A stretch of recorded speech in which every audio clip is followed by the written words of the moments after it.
Ana Santos has been crashing at her sister and brother-in-law's place for a while now, but it's clear they're not too thrilled about it. She's been hunting for a job forever, but no luck yet. Right now, she's training at an art auction company, hoping this might lead to something. Money's tight, really tight, like check her bank account and sigh tight.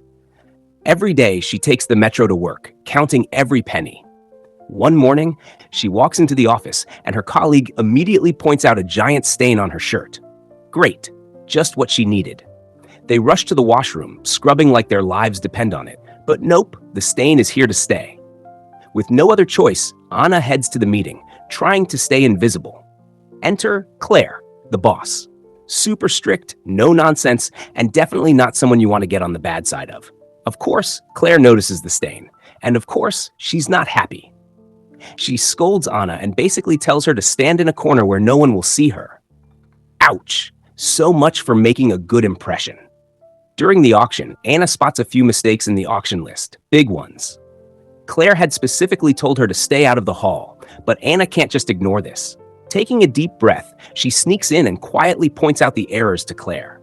After the auction ends, Claire is furious, just not at Ana. She lays into the employees responsible, even firing one of them on the spot. But to Ana's surprise, Claire actually seems impressed with her.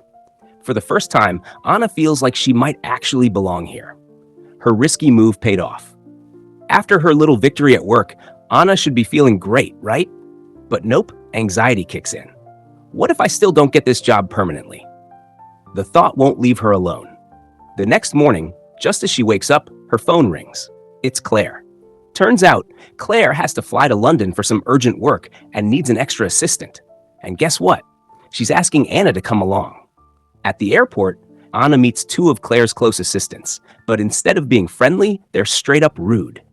They tell Ana they're all flying together, but while they have first-class tickets, hers is in economy. That stings, but she doesn't say anything. Luckily, the lady at the ticket counter overhears the whole thing. Not liking how Ana is being treated, she upgrades Ana's ticket to first class. Best moment ever. Before the flight, Ana relaxes in the first-class lounge, putting on some makeup, enjoying herself. Until, oops, she accidentally spills her drink all over a guy's clothes. Total disaster. The guy, Will, does not look happy. Ana apologizes a million times, completely embarrassed. Later, when she boards the flight, guess who ends up sitting next to her? Yep, Will. Talk about awkward. Ana apologizes again, and this time, they actually start talking. Turns out, Will's also heading to London. He was in New York for a job interview. Somewhere in the conversation, Will assumes Ana is the director of her company, and instead of correcting him, she just rolls with it. Surprisingly, they hit it off pretty well. When the flight lands the next day, Will's mom, Catherine, is there to pick him up. Turns out, Ana's hotel is close to their place, so Catherine invites her to ride with them. Ana happily agrees. Now, Catherine isn't just any mom. She was a famous actress back in the day and is still super well known in London. She instantly likes Ana, and the car ride turns into a fun chat. When they reach Ana's hotel, she thanks them for the ride. Just as Will is about to ask Ana out, Catherine swoops in and takes Ana's number herself. Will is left speechless. Ana, she just laughs it off.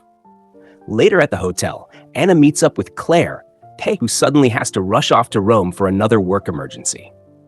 Before leaving, Claire hands all her responsibilities over to Ana. That's when Ana realizes she left her laptop in Will's car. Panicked, Ana hurries to the venue where her company's big auction is happening. This is a major event. They're auctioning off paintings from a legendary artist, and his wife has decided to sell them after his passing. Claire was supposed to handle everything alongside another senior colleague, Gerald, the head of the Paris office. But Gerald? He's not just any colleague. He's sneaky and manipulative. Claire's assistants warn Ana about him, saying he's their biggest rival. Apparently, Claire is expected to become the chairwoman of the company soon, and Gerald? Not happy about it. They tell Ana to keep her distance from Claire if she doesn't want trouble. Oh, and as a final insult, they give Ana the tiniest, most unimpressive office possible. While Ana is drowning in work, she suddenly gets a call from Catherine. She excitedly invites Ana to a party at their house that night. And bonus, Ana can grab her laptop while she's there. That evening, Ana reunites with Catherine and Will, and it's all good vibes. At the party, Ana meets a legendary artist she's admired for years, and to her surprise, he actually seems to like her too. Later, Ana gets a call from one of Claire's assistants who asks her to cover some work while she arranges special tickets for Claire. Ana casually mentions these tickets to Catherine and Will, and Catherine? She doesn't even blink. She just tells Will to arrange them for Ana instead.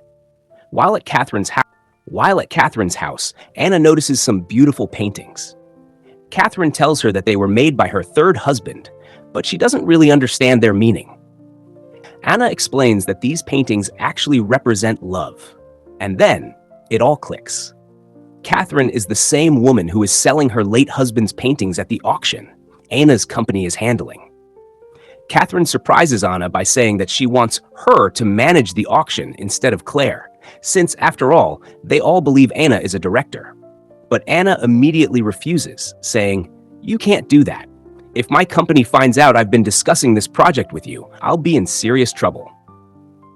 She goes on to say that Claire is excellent at her job, and it would be best if they let her handle the auction. Catherine eventually agrees with her. Claire is finally back from Rome, and as soon as she arrives at the office, she asks her assistant for the tickets. But bad news, the assistant doesn't have them. Just as Claire is about to explode in anger, Ana steps in and hands her the tickets. Claire is surprised and clearly impressed by Ana's efficiency. Later that night, Ana has to attend a party with Will. But instead of wearing her own outfit, she sneaks into Claire's wardrobe and borrows a dress without asking. At the party, Catherine tells Ana that after their conversation last night about her late husband's paintings, she started reminiscing about him and realized she can't bring herself to sell them anymore. Just then, a cameraman captures a picture of both of them together. And guess who shows up at that exact moment? Claire. Ana panics and immediately bolts from the scene. Will notices and asks what's wrong, but she quickly makes up an excuse. They then head to a bar where they continue enjoying their night, laughing, drinking, and just having a good time. After the party, Will drops Ana off at her hotel, and before saying goodbye, they share a kiss. From that moment on, Will starts using his connections to help Ana with whatever she needs, making her work life much easier. This, of course, makes Claire even more impressed with Ana. Everything seems to be going perfectly. One day, while spending time together, Ana asks Will, "Your life here in London seems so perfect, so why do you want to move to New York for a job?" Will sighs and explains that he's grown tired of London because people here only seem to use him for their own benefit. Moving to New York is his way of escaping all that and surrounding himself with real people. He then adds, "That's why I like you so much, Ana. You're real. You actually care about me. You don't want anything from me except me." The next day, Claire calls Ana into her office. She tells Ana that she's really happy with her work and is ready to offer her a permanent job. Ana is thrilled. But just moments later, Claire receives a call. Her expression shifts. Something's wrong. She learns that Catherine has canceled the auction. She no longer wants to sell the paintings. Ana immediately feels a wave of guilt. She knows this is probably because of their conversation at the party. Panic sets in. If the auction doesn't happen, she could lose her job before she even officially gets it. Before she can process everything, Will walks in. But Ana is already in a terrible mood, and seeing him only makes it worse. The stress, the guilt, the fear of losing her job, it all piles up. Will, completely unaware of the chaos unfolding, smiles and says, "I got the job in New York." Instead of celebrating with him, Ana snaps. "You getting that job doesn't even matter. You'll be fine no matter what. But if this auction doesn't happen, I'm the one who's going to lose everything." Will's smile fades, there's silence for a moment, and then he's angry. Without another word, he turns and walks away, leaving Ana standing there, realizing she may have just ruined more than one good thing in her life. A little while later, Claire gets her hands on some photos, pictures of Ana and Catherine together. And just like that, the truth is out. Claire realizes Ana had been lying about being a company director this whole time. Furious, she doesn't waste a second before kicking Ana out. Completely devastated, Ana calls her sister, hoping to vent about everything that just happened. But instead of sympathy, she gets another shock. Her sister casually mentions that they've gotten a dog, and it's now staying in her room. Ana just stands there, phone in hand, trying to process the fact that not only has she lost her job, but she's also officially been replaced by a dog. It's not exactly the confidence boost she needed right now. Ana, determined to set things right, heads over to meet Will's mom, Catherine. This time, she lays everything out honestly. No more pretending. She admits that she had been lying the whole time. She wasn't a director. She wasn't anything, really. Not even someone with a stable job. But instead of getting mad, Catherine is even more impressed with Anna's honesty. She smirks and says, "You think this was your fault? Sweetheart, I was the one using you." Turns out, Catherine deliberately backed out of the deal, not because of anything Ana said, but because she knew it would make the company panic and offer her an even bigger deal. Basically, she played the game to make even more money off those paintings. Ana, realizing that she wasn't actually responsible for ruining the deal, starts feeling a whole lot better. With things cleared up, they all head to Anna's office. There, Catherine tells the company's owner that she will go through with the auction, but only if Ana is the one in charge. The owner agrees, and just like that, Ana is given full responsibility for managing the event. First order of business? Firing Gerald. Gerald tries to talk his way out of it, saying, "If anyone should be fired, it's Claire. She's the one who screwed you over, not me." But Ana shuts him down.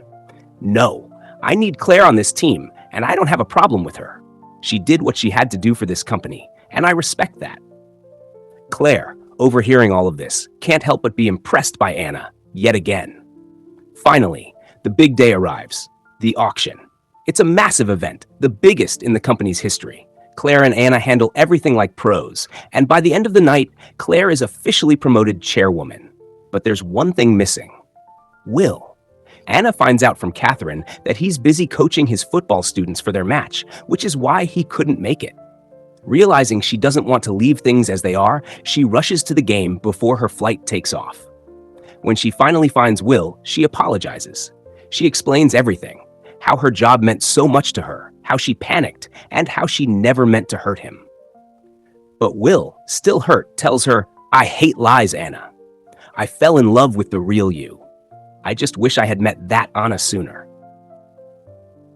And with that, Ana heads back to New York. Fast forward 6 months, Ana now owns her own art gallery, something she had always dreamed of. Even Claire shows up to support her. But Ana is waiting for someone else. And just as the crowd starts to thin, he walks in. It's Will, which means he forgave her. And not only that, but he also landed his dream job in New York. The two of them smile at each other, knowing that this time there are no more lies, no more misunderstandings, just the two of them, finally together. And that's how this story comes to a perfect, happy ending.